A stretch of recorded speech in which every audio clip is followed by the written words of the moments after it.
जति पनि हाम्रो के अरे बीजेपीका सङ्गठनहरू छन्, कार्यकर्ताहरू छन्, मण्डलहरू लगायत सम्पूर्ण हाम्रा डिस्ट्रिक्ट कमिटीका मेम्बरलाई लिएर एउटा साङ्गठनिक हामीले आज चर्चा परिचर्चा गऱ्यौँ र आगामी दिनहरूमा हामीले बुथ स्तरदेखि लिएर हाम्रो सङ्गठनलाई सुदृढीकरण गर्नको निम्ति सबैको एउटा विचार विमर्श, सबैको एउटा योगदान र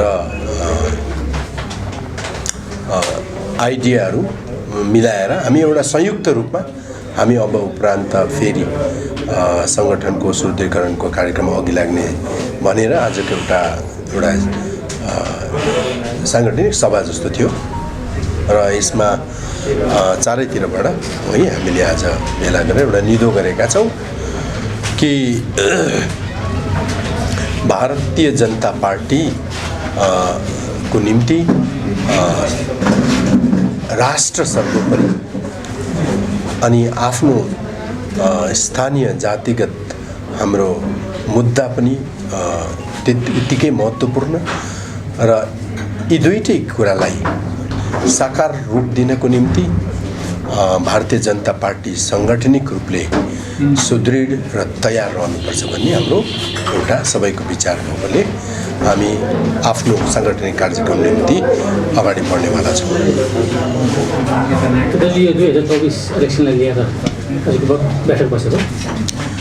हेर्नुहोस्, अब हामी राजनैतिक पार्टी हौँ।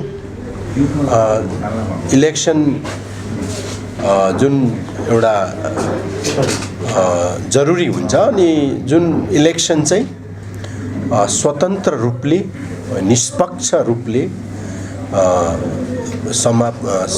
सम्पन्न हुने हुन्छ, त्यसमा त हामी राजनैतिक पार्टी सबैले भाग लिन्छौँ, त्यसमा कुनै दुई मत छैन। त्रिपक्ष वार्ताको विषयमा पनि हामीले केन्द्र सरकारलाई र सम्बन्धित हाम्रा जनप्रतिनिधिहरूलाई हामीले बातचित गरिरहेकै छौँ कि, तर त्रिपक्षीय वार्ता मलाई लाग्छ अब त्रिपक्षीय हुँदैन, भयो भने त्यो द्विपक्षीय नै हुन्छ। किनभने राज्य सरकारले आफ्नो के अरे आफ्नो चरित्र देखाइसकेको छ, गोर्खाहरूप्रति कति इमान्दार छ भन्ने कुरा राज्य सरकारले देखाइसकेको छ। राज्य सरकार संवैधानिक व्यवस्था गोर्खाहरूको निम्ति हुनुपर्छ भन्ने पक्षमा छैन। हिजोको विगतको त्रिपक्षीय वार्ताहरूमा पनि राज्यले भाग लिएन, अब आउने दिनहरूमा पनि भाग लिन्छ भन्ने हामीले सम्झिनु मूर्खता हुन्छ।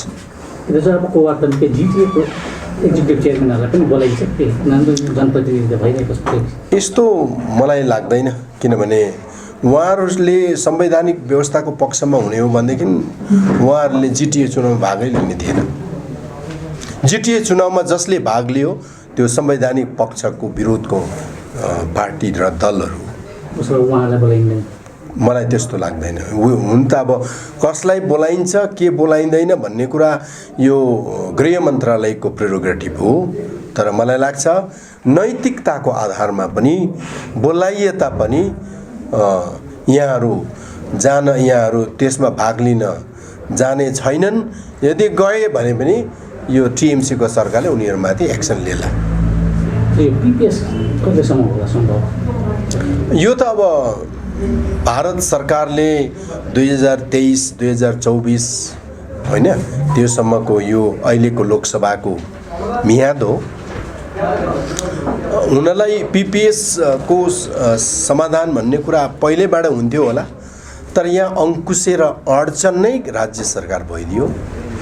भाजपाको सरकार संविधानलाई तोडेर संविधानको मर्यादालाई नागेर काम गर्ने होइन। त्यसै कारण नै राज्य सरकारलाई त्रिपक्षीय वार्तामा निम्ताएको हो। यदि राज्य सरकारले केन्द्र सरकारसित सहयोग गरेर त्रिपक्षीय वार्तामा पहिलेबाट बराबर भाग लिएको भए सायद अहिलेसम्म त्रिपक्षीय वार्ताको रिजल्ट निस्किसक्ने थियो। संवैधानिक व्यवस्थाले एउटा साकार रूप पाइसक्ने थियो।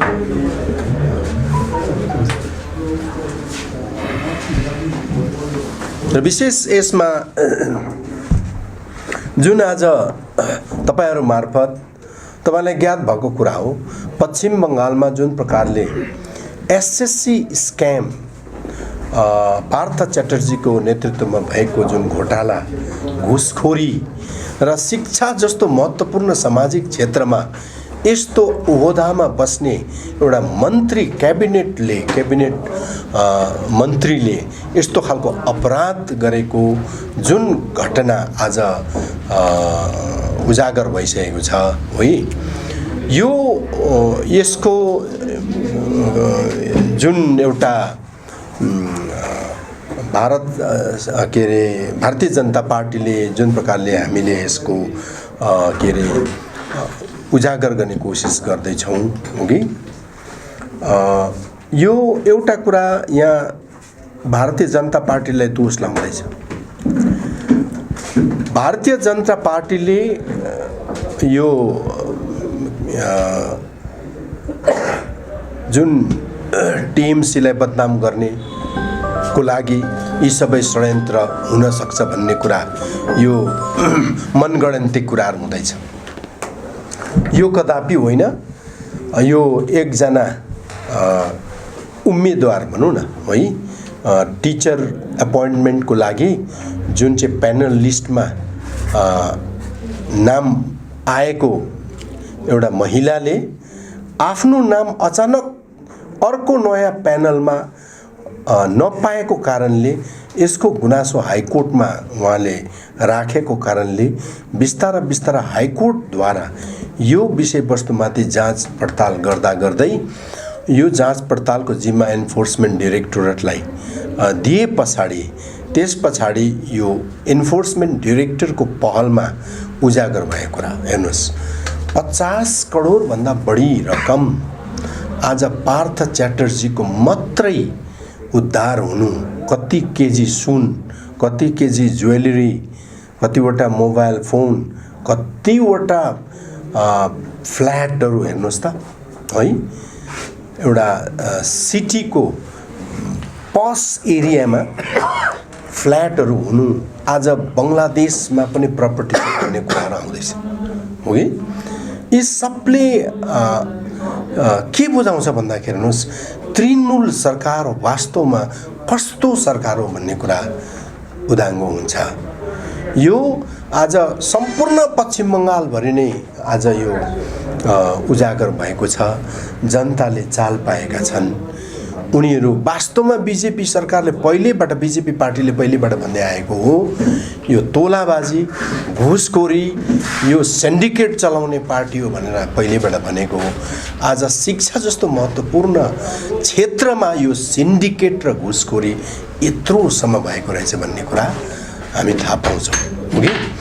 र यो एउटा जनताले दिएको, जनताको यहाँ अब के भन्ने, कर्मचारीहरूको डिए दिएको छैन कति महिनादेखि हो। यहाँ के अरे चिया बगानतिर मान्छेहरू भोकभोकै छन् हो कि, रोजगार वृद्धि भएन हो कि। यहाँनिर एडहकमा काम गर्नेहरूको 5,000, 7,000, 10,000मा महिना गुजार्नु पर्दैछ। तर नेताहरूको चाहिँ यस्तो भरमा लुटाई, म तपाईहरु मार्फत त्यो भन्न चाहन्छु कि दार्जिलिङमा पनि यो बर्मा लुटाई भएको छ। किनकि जसरी यो टिएमसी पार्टीले पैसाको खेलले यो चुनाव जित्यो, त्यो पैसा कहाँबाट आएको रहेछ भन्दाखेरि त यही प्रकारले यही पद्धतिबाट उनीहरूले पैसा जम्मा गरेको रहेछ नि त। र यहाँ पनि हिजोअस्तिको चुनावमा भलै हुनु त उनीहरूले यो खर्च नगरे पनि हुने हो, किनकि यो जिटिएको चुनाव त म्याच फिक्सिङ जस्तो। यहाँ त भारतको प्रधानमन्त्री नै यहाँको जिटिए सभासदको उम्मेदवार भएर उठेको भए नजित्ने, यस्तो खालको यो म्याच फिक्सिङ भएको यो के अरे चुनाव हो। यहाँ भिपिप्याट थिएन, यहाँनिर नोटा पनि थिएन। र यसको अर्थ हो कि यो चुनाव है यस्तो हामीले पायौँ कि एउटा बुथमा क्यान्डिडेट छ, उसको शाखा सन्तान नै 70-80 जना छ, तर त्यो बुथमा त्यो क्यान्डिडेटले कति भोट पायो भन्दाखेरि 12 भोट। क्यान्डिडेट आफै छक्कै। यस्तो थुप्रो गुनासो हामीले धेरैवटा बुथबाट पायौँ र प्रशस्त शङ्का गर्ने ठाउँ थियो कि यो चुनावमा राज्य सरकारको एउटा षड्यन्त्र छ कि गोजीको मान्छेलाई नै जिटिएको चेयरम्यान बनाउने, जिटिएमा जिताउने। तर कुरो के हो भने आज त्यही दल नै 2017 देखि जिटिएको शासन प्रशासन चलाउँदै आए। भलै उनीहरूलाई मेन्डेट, पब्लिक मेन्डेट नभए तापनि उनीहरूले हजारौं करोड विकासमा आएको पैसामाथि उनीहरूले अधिकार पाए है। यस प्रकारले आज यहाँ हामी शिक्षाको जुन शिक्षकहरू नियुक्ति भयो, त्यो नियुक्ति कुन प्रकारले भयो हेर्नुहोस् त है।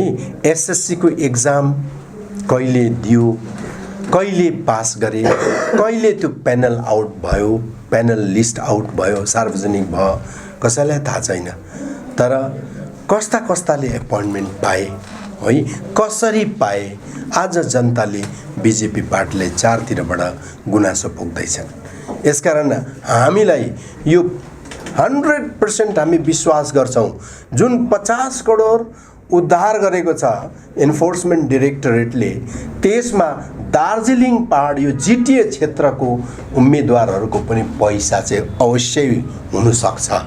यसकारण यहाँको जनतालाई हामी सचेत गर्न चाहन्छौँ कि आज जुन पार्टीले पैसा बेसी दिन्छ, जुन लिडरले पैसा बेसी दिन्छ, त्यही नै महान लिडर भन्नुभयो भने, ठान्नुभयो भने तपाईहरूलाई नै नोक्सान हुन्छ, तपाईहरूको नै नोक्सान हुन्छ, तपाईहरुकै नै जातिको अहित हुन्छ। र यस्तो प्रकारले एउटा पैसाको दाँजोमा लिडर, एउटा नेतालाई छान्ने हाम्रो जनताको जुन एउटा सोच यदि छ भने कृपया त्यो सोचलाई परिवर्तन गर्नुपर्छ। किनभने त्यो सोच नै हाम्रो निम्ति सबैभन्दा ठुलो के अरे मूर्खता हुन्छ। त्यही सोचले नै सबैभन्दा ठुलो हाम्रो समाजलाई हानि पुर्याएको हुन्छ भन्ने कुरा हाम्रो जनताले यो सोच्नुपर्छ। यसै गरेर हेर्नुहोस्, यो झुटको राजनीति, हिजो अस्ति यो 15 जना शहीदलाई काम हामी दिन्छौँ जिटिएबाट। 2019 मा नै उहाँहरूले भनेको हामी शहीदहरूलाई काम दिन्छौँ, तर अहिलेसम्म पनि भएको छैन रहेछ। यसपालि पनि त्यही एनाउन्समेन्ट गर्नुभयो, तर कसरी दिने काम, पर्मनेन्ट काम कसरी दिने? आज 670 करोड उनीहरूको आफ्नै अडिट अनुसार 670 करोड चाहिँ जिटिएको डेफिसिट चलिरहेको छ है। भनेदेखि त्यसमा 320 करोड त जिटिएको आफ्नै डेफिसिट, सोर्स अफ अर्निङ कहाँ छ जिटिएको आफ्नो? अनि कसरी त्यो डेफिसिट मिटअप गर्ने, कसरी प्रोग्रेस, कसरी डेभलपमेन्ट गर्ने? 350 करोड त स्टेटको डेफिसिट, स्टेटले किन दिएन 350 करोड? अहिले त अब 6 लाख करोड भन्दा बेसी ऋणमा छ होइन। अब कतिवटा विभागहरूलाई के अरे एपोइन्टमेन्ट बन्द गरिसक्यो, कतिवटा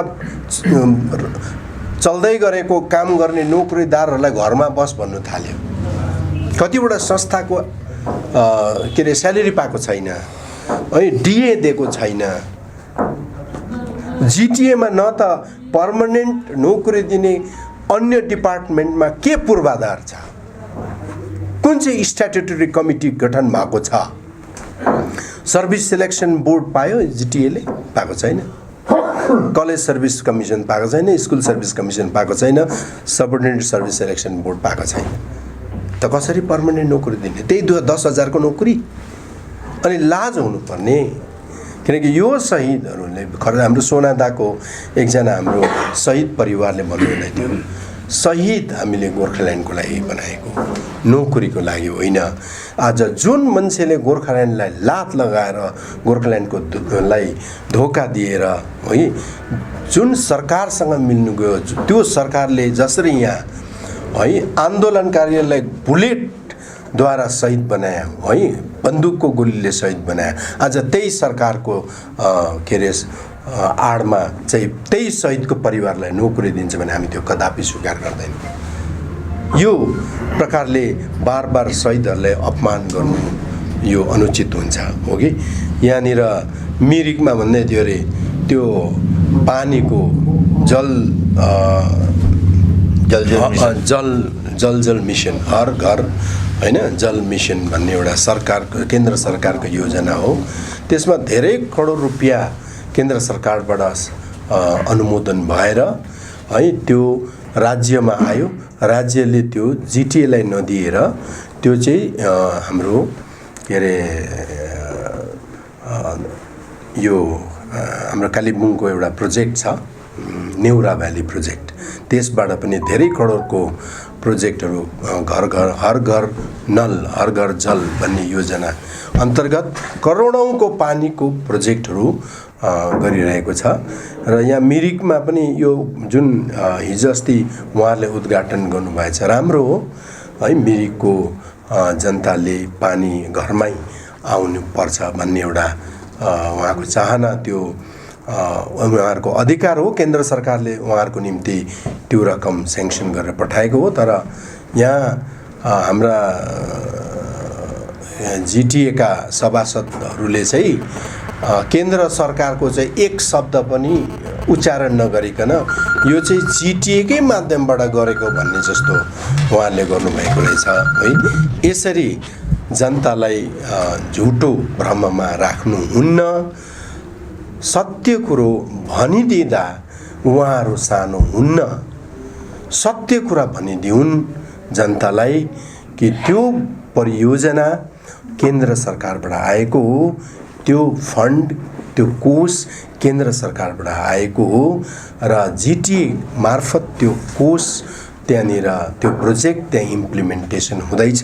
यति कुरा त कमसेकम जनतालाई भनिदिनु हो भने जनताले सत्य कुरा बुझ्ने थियो। यही कुरा चाहिँ हाम्रो उहाँहरूप्रति गुनासो छ र जनताले बुझ्नुपर्छ कि पहाडमा झुटको राजनीति है, झुटको राजनीति र जुन प्रकारको एउटा टिएमसीको आश्रयमा आश्रित भएर जुन प्रकारले राजनीति पहाडमा चलिरहेको छ त्यो पार्टीहरूको वास्तविक चरित्र के रहेछ भन्ने कुरा स्पष्ट बुझेर नै यहाँको जनताले आफ्नो निर्णयहरू लिनुपर्छ।